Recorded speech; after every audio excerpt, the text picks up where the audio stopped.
how would that then work with the point where you have to like get prisoners, tap the blood? Would that make that redundant? Like, would that be then something that doesn't then have value?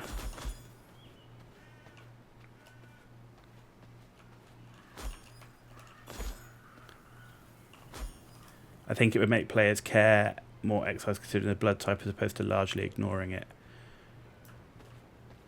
Do you think players are ignoring the blood types? I mean, certainly when I was watching co-play, he was definitely choosing the blood type depending on the boss. And I mean, I know he's playing on brutal mode, right? But he was very careful about whether he wanted scholar or rogue or whatever based on the boss. But what would then happen with things like, I say, like the prisoners? Would that whole prisoner system not have then the same value? Like, what would you do with it? What would their purpose be?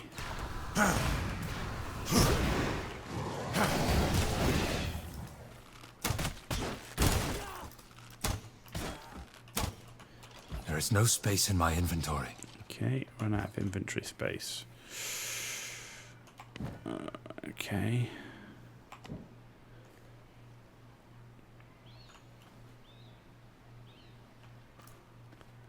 What have we got in here? Keys, give me coins. No, there's no coins, but there's stuff I want. No. Oh, this is going to be interesting.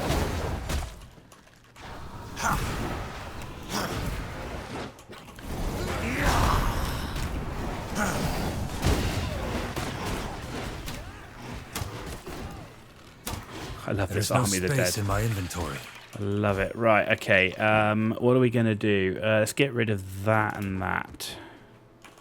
Let's take the blood essence. Let's take that. Simple carpets. And I definitely want... Oh, come on, man. You're killing me.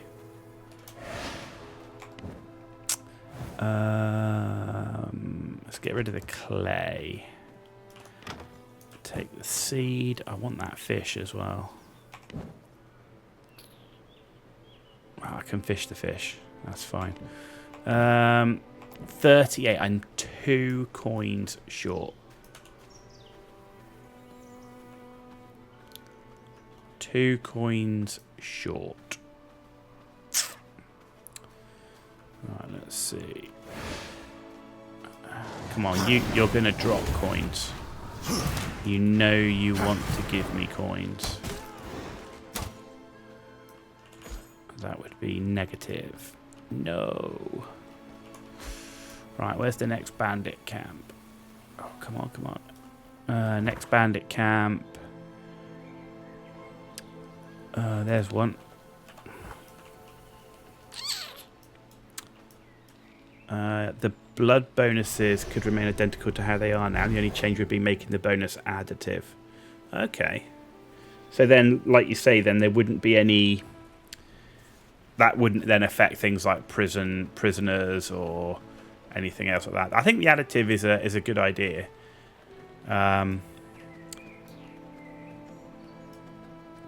you think it would mean that it would be less of a... Because people then wouldn't have to hunt, right, for the right blood?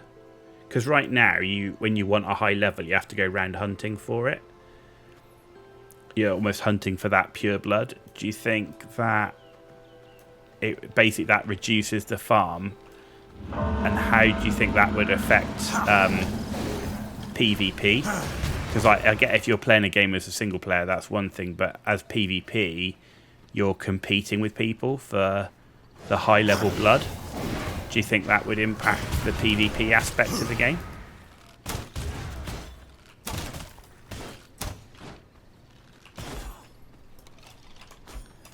Because essentially then you wouldn't have to compete, right? Oh, he was behind me. How rude.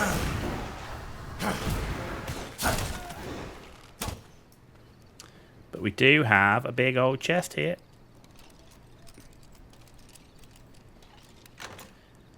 Coins. We got the coins we want. Oh, we got carpet roll. We got gem. Right. Okay, we're going to get rid of...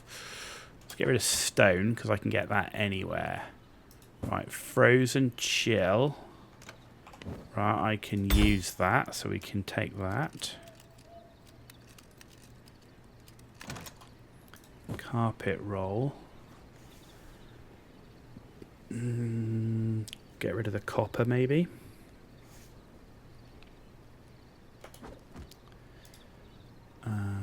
Take.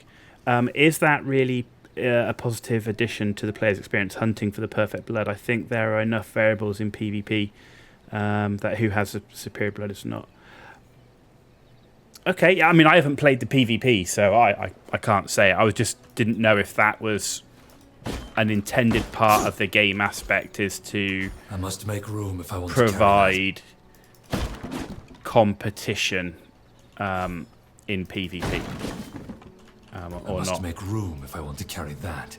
Like I say, I haven't been in the game from the beginning, so I don't really know the intention of how things work or how the PvP works, but that was a consideration. I'm kind of playing a bit devil's advocate in terms of because I don't know the answer. But it's definitely an interesting take on doing the blood a bit different, making it additive, because I do spend my time running around trying to find a decent high level, and it, maybe it's because I'm in a low level area, but I rarely see it, so I'm hoping that it'll be more common later on. So an additive system would be very nice for me right now, definitely. You think your idea makes blood more accessible because you'd eat rogues for the move speed bonus if you have to travel a long way, eat warriors before a boss, eat farmhands? Yeah, no, definitely agree. Yeah, can't deny that. Got you something special. Can't deny that. What we're going to get rid of here. Let's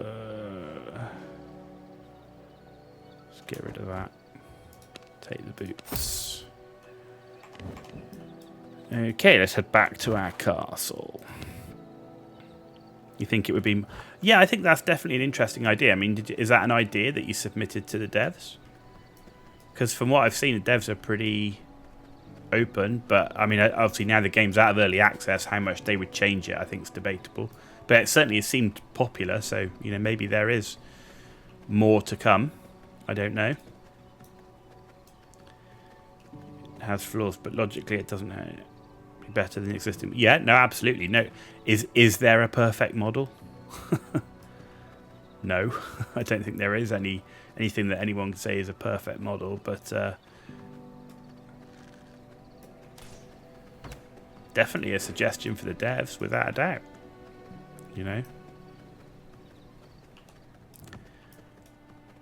Right, okay, we can do some research.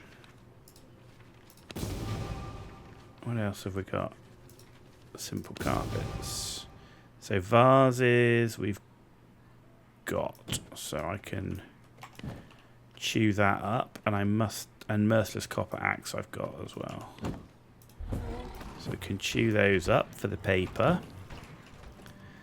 Material storage, gem storage, herb storage, alchemy, tailoring, knowledge, I don't want to do that yet, consumables, the water skins, yeah, but not that, and let's chew that up. That can go here. You appreciate being given the opportunity to bounce thoughts off and get some input feedback? No, anytime. I mean, that's the thing, is if you find a game, I mean, it's always, I think if people don't talk about these things, then games don't improve, right? So, and, so it's about talking through the idea, knowing what's good and bad on that idea, what works, what doesn't work, and then, putting that solution amended or the same forward to the devs, and that's how games improve, right? There's been many games where it's actually the players have given the idea to the devs and they've implemented it.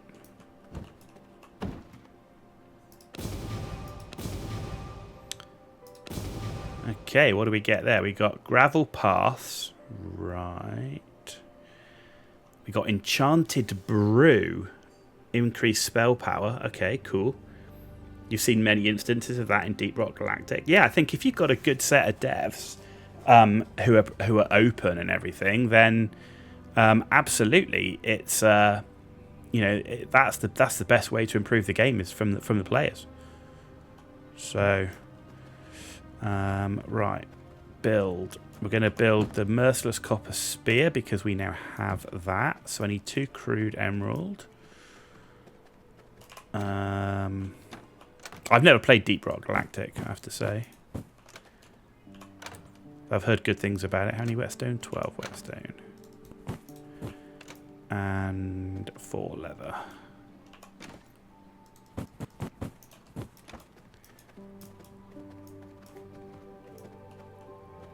Yeah, I think what's the last game that I played through?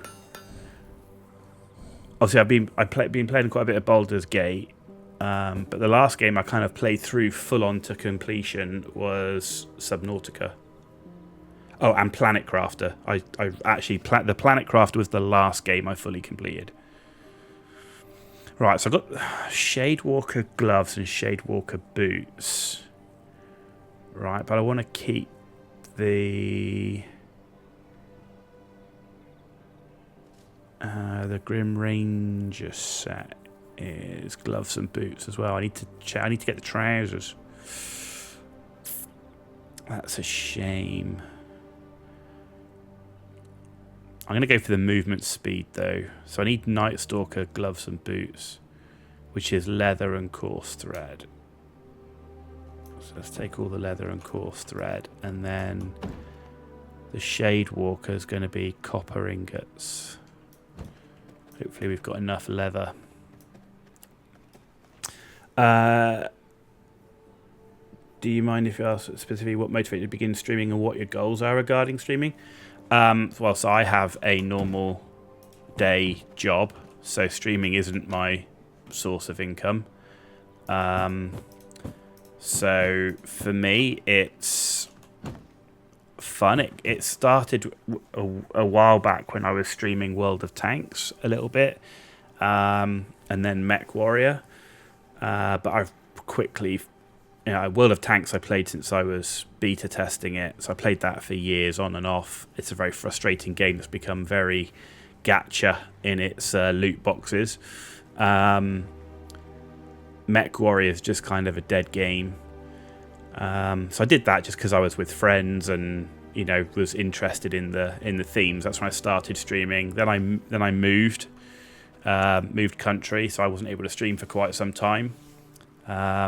Just before I moved, I started Baldur's Gate. So really, it's just about doing it for fun, really, because I enjoy playing games. I've played games since I've played games since I was sort of 10, 11 years old with my original, Sega and consoles. I played online games since 1996, so would have been with the original Counter-Strike when it was a mod, and Command & Conquer Red Alert 2. There was an Eagle Red mod that we played, and that was online, so that was on dial-up modems back then. When I say Mech Warrior, I'm referring to MWO or one of the Mech Warrior mainline titles or Battletech. I'm referring to Mech Warrior Online. So I played all the Mech Warrior games, but the game that I streamed was Mech Warrior Online. But essentially that game is kind of dead now, unfortunately. It really needs another version of it. If there was a Mech Warrior Online 2, then I would definitely be wanting to play that. Right, that and that. So yeah, it's just at the moment doing it for fun. I stream live on Kick on YouTube and on Twitch. I upload quite a lot of videos to YouTube, but that's around tabletop wargaming, around Warhammer: The Old World. So that's where most of my YouTube following comes from. But again, it's very small, very low level, And I only started streaming, what, a year and a half ago, max? So not very long.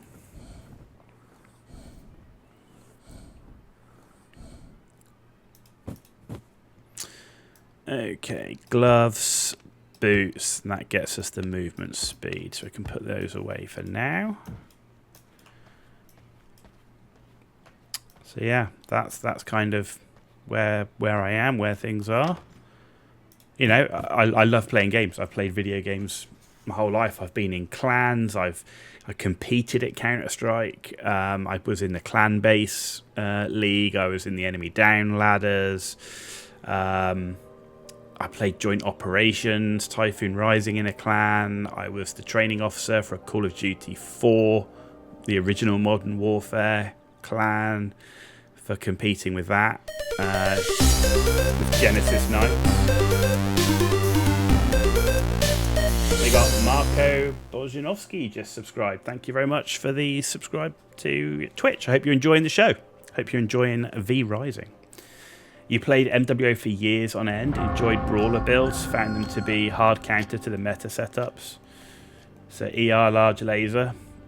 Man, when I first started playing MWO, I remember getting in a stalker and running 6 PPCs. That was a huge meta for a long time because, of course, there was no ghost heat. They brought the ghost heat to stop people stacking weapons. And then after that, it was the old the jump jet sniper, so the double PPC gauze with jump jets. So I was in a clan called Wolf Spiders Battalion, WSB. So we did a number of the sort of clan games with those guys. You know, you had Cataphract 3Ds doing jump jet shenanigans, and of course then they brought in the cursor or the crosshair shake with the jump jets, and of course it moved on. And I mean, ER large lasers are still pretty... The last time I played MWO, ER large lasers were still pretty good. But I know they recently, not that long ago, brought out new weapons and everything, right? So, yeah, MWO, it's a good game. There's no doubt. It was a good game, but it's just kind of a bit dead now, a bit samey, which is a shame. So that's why I kind of moved on to survival games, which is what I really enjoy. Survival games, ARPGs, CRPGs, that's where I'm focused now. So I want to give Diablo 4 a run. I want to play Last Epoch, Path of Exile, not touched those yet. Pretty new to ARPG style games. Baldur's Gate, really enjoying when I've been playing that. I want to play Rogue Trader as well as CRPG, and also Divinity 2 Original Sin. And also other RPG games as well, like Cyberpunk. And I've got a bunch of games, I just don't have the time to play them all. So decided that I really enjoyed V Rising. I play all the way through, and then we'll pick another game. Do you remember the hilarity of running the dragon and using its torso shape to knock down opponents? The collision mechanics enabled. Maybe that was I still playing? When did the collision mechanics come in? I can't remember if I was still playing then. I took a big break on MWO and came back to it because I played MWO when it first came out a lot. Okay, I had the Founders pack because I got the Founders Atlas. What was it? Atlas, Catapult, Jenna. I can't remember the medium, what the Founders medium was. But anyway, I had the Founders pack, so I can't remember when. And then I played for quite a bit. Then they say they nerfed the stacking weapons, they nerfed the jump jet thing. Then Wolf Spiders Battalion fell apart as a clan, and when the clan fell apart, then I took a big break from the game and I came back to it, I don't know, 2.5 years ago. Played a couple of the new maps. They kind of had a bit of a reinvigoration of stuff, and then I left just before they started bringing all the Legends mechs out, because they've now got these legendary mechs, right? And of course, Stone Rhino, I think, is another one that's been is come to fruition. All right, let's see. Has my guy turned yet? Yes. So, what are we going to name him? Jared. Orson, Delmore, Seymour, Magnus, Winston, David, Poe. No, we're going to call him, because we're Vlad, right? And we chose Vlad, not anything to do with Vlad Dracul, but to do with Vlad von Carstein because of my Warhammer links. So one of Vlad's thralls was Conrad. So this is going to be Conrad von Carstein. So, arise. Welcome to your new life. There we go. If your memory serves, the game kicked off with Collision Knockdown. It was still on at the end of 2012, but it was removed sometime after that. Maybe. I mean, that's going way back, man alive, 2012. I mean, that's what, 12 years ago. Geesh. I remember the torso twisting from constantly, and remembering which dragon was it that had the was it an autocannon or LBX in one arm, and you used the other arm basically as a shield for torso twisting. I had both of the hero mechs of the dragon. So, right, I need to interact with this guy. Right, okay. Oh, so I can give him gear. Okay, I can give him gear. I don't know what that's going to improve. Right, what else? He's got container, so he can carry. Normal condition. So he's got humble appearance, so he can infiltrate settlements. And he's good at hunting in Farbane woods, but okay. I mean, he wasn't the strongest guy we could find, but a variant, I think, had the LBX10 in the right arm. Yeah, it was either the LBX10 or an AC10. Yeah. I was never a huge fan of the dragon, because even with torso twisting, because of the way the center torso was, you can still hit the side of the center torso. I always liked the Cataphract. That was cool. The Ilya Muramets with the chainsaw build, where you've got the Ultra AC5s. That was pretty nice. I do quite like the ballistics, particularly Ultra autocannons. Okay, so we've done that. Okay, right. Claim we can now have a castle throne. Sure. Explore the world beyond Farbane. Right, so how do I build a castle throne?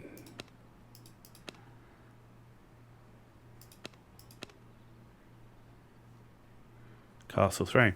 24 stone brick, 4 greater blood essence, and a reinforced plank. Well, I don't have reinforced planks, so I definitely don't have 4 greater blood essence. The dragon sucks in MWA by comparison to other contenders, but it was fantastic at slamming other mechs prone. Yeah, I mean, it was definitely, well, it was on the heavier end as well, wasn't it, of its class? So, I mean, heavies were probably my favourite class. Like, I do like assaults. The problem with the assault mechs is they're so slow in MWO that if you get out of position, you are shafted. Either you're not where you need to be to help the rest of your teammates, or if you get caught out on your own, you're screwed as well. So you've got to be very good with your positioning and map knowledge with assault mechs, whereas heavies kind of had just enough speed to get you out of trouble. So I did like the heavies, especially when they brought things in like the Black Knight, and there were some cool builds you could do with that. Right, anyway, where are we now? So we've got to explore the world beyond. I think that's what we've got to do. Which means we haven't explored these areas because they're still covered, right? So I think I'm going to explore here to clear the map. So let's explore all of this area, which is all of Farbane. And then we'll move up to here. So we're going to go on some exploration and just reveal the map, because I think that is what we need to do. Because I don't want to make sure we've got all the map explored. You're primarily a light player, happy with superior lights came into the game, the Arctic Cheetah, Piranha. So were you like a light hunter, or did you go down the sort of ECM, NARC style of gameplay of a light? Were you like trying to do a light support, or were you trying to hunt other light mechs?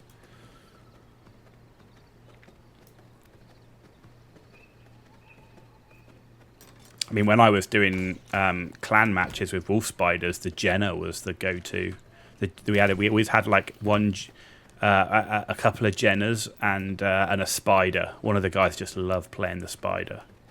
Your first load was a spider, piece of junk, but still happy.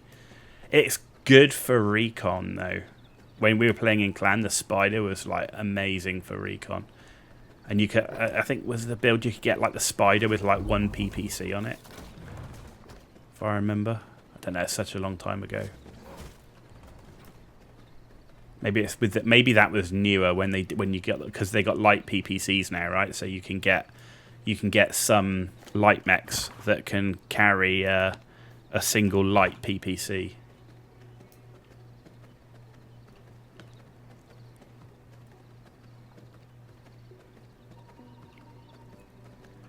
The spider can mount as PPC, but that's it. Yeah. Wow, look at the copper here. Those are some crazy nodes. Okay. Right, where are we going next? So we've explored all of that. We need to explore this.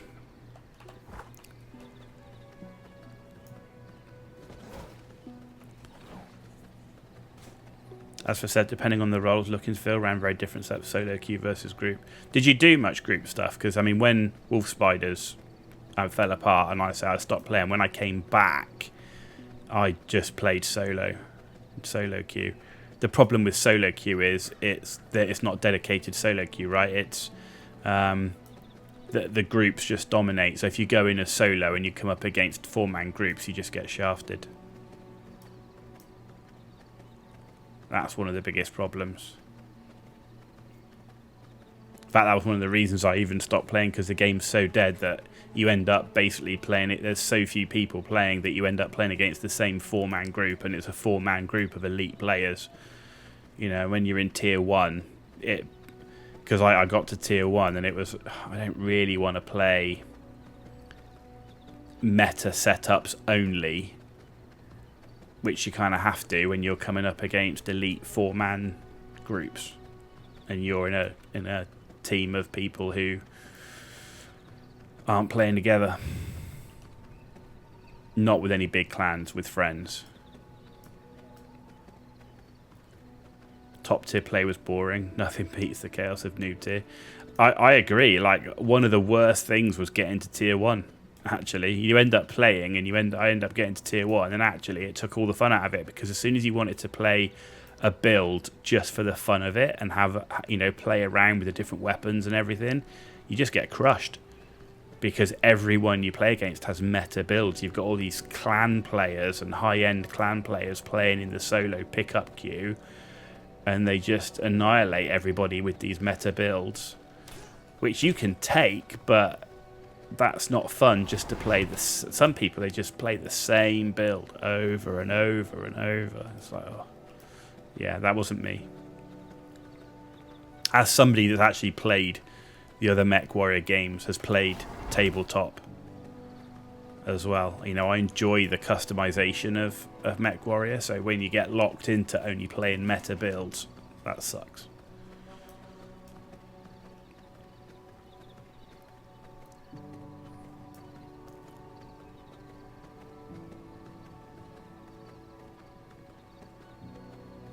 The one thing is, I don't think a lot of the maps I didn't think were the best in terms of the way they were designed.